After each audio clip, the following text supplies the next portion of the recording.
Let's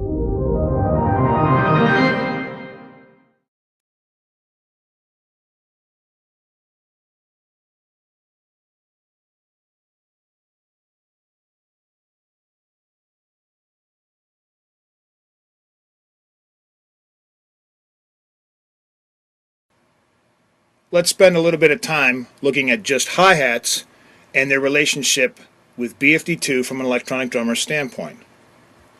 There is a lot of information in Chapter 9 of the manual, so I encourage you to check that out as well. So I have hi-hat loaded into the proper slot, and I'm going to go to the MIDI page. There are two types of hi-hats that electronic drummers will use. Those that actually move up and down, like the Roland VH11 and 12, and the DT Extreme 3 hi-hats, and those that are permanently closed, like Smart Trigger. Visualite has a nice set of them. The ones that are permanently closed actually offer you better performance and more consistency because the moving parts are not connected.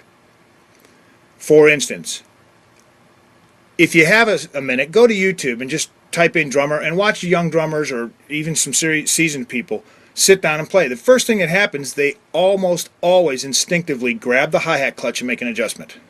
It's as common as breathing.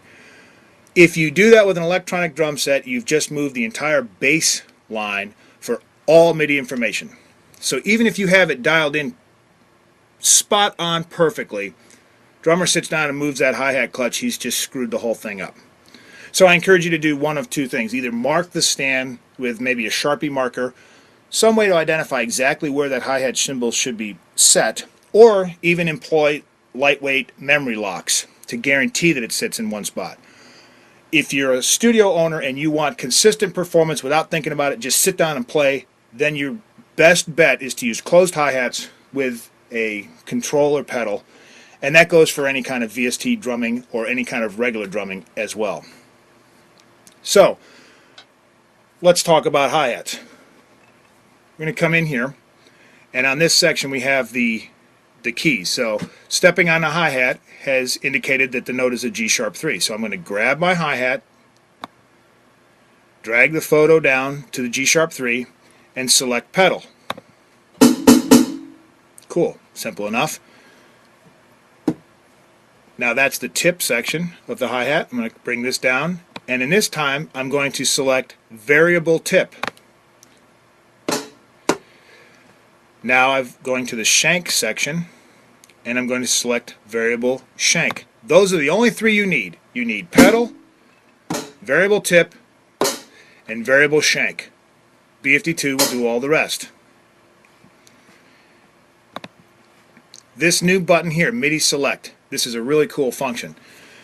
When you're playing the electronic drum kit and you look over here at the variable slider section, it only lights up when the hi-hat tip is hit. So you come over here and select MIDI select. Now you've frozen it on this page. So now no matter what else you hit, this page is active for you to be able to move all these different sliders on.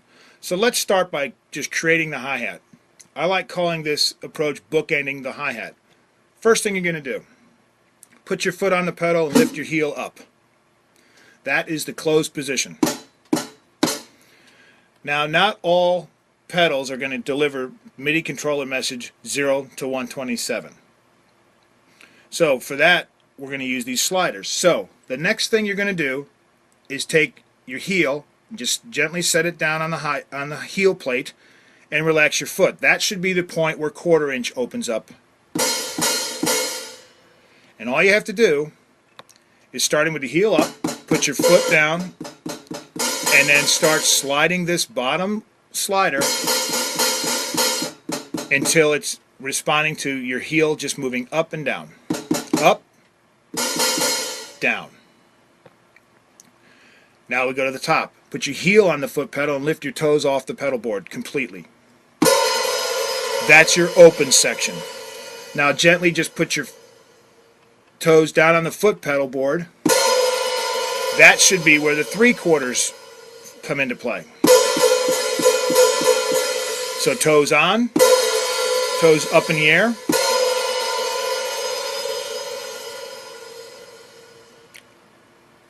and you move the slider till you get a nice transition.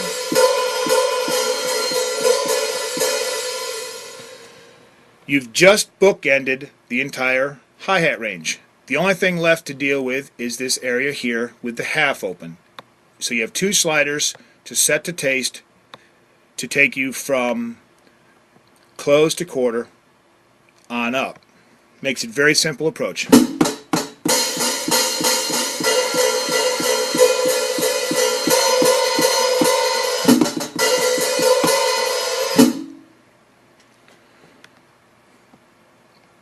Once you have it set the way you like it, this is a very important thing. I'm using a TD12 for this demonstration, so I'm going to save my key map as my Roland TD12, because no two TD12s are going to be exactly the same. This is very important because people will trade files and say, oh, just use a TD20 or use a TD12 note map. They're not all exactly the same, and the hi-hats is the one crucial area that you want to make sure you have. So if you are tracking drum parts for your buddy who lives in another country and you're going to send him the BFD2 files, send him your specific MIDI note map for your TD12 also, and everything will line up perfectly.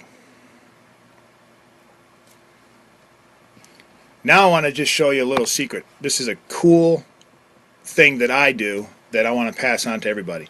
As a drummer plays the closed hi-hat and they hit it harder, what happens is the drummer actually will lean into that hi-hat cymbal a little bit to keep the tension, to keep them closed. And because you're pushing them closer together, the pitch goes up. You can do the same thing in BFD2. You come into the all articulations during the, right here in the edit articulation type, click on that drop down window, select closed tip, velocity to pitch. You're going to slide that up just a little bit, and the pitch goes up as you play harder without affecting all of the other articulations. So that's going to give you the exact same response as a real hi-hat or any of the electronic drum hi-hats that do the same thing with response to velocity. Good luck.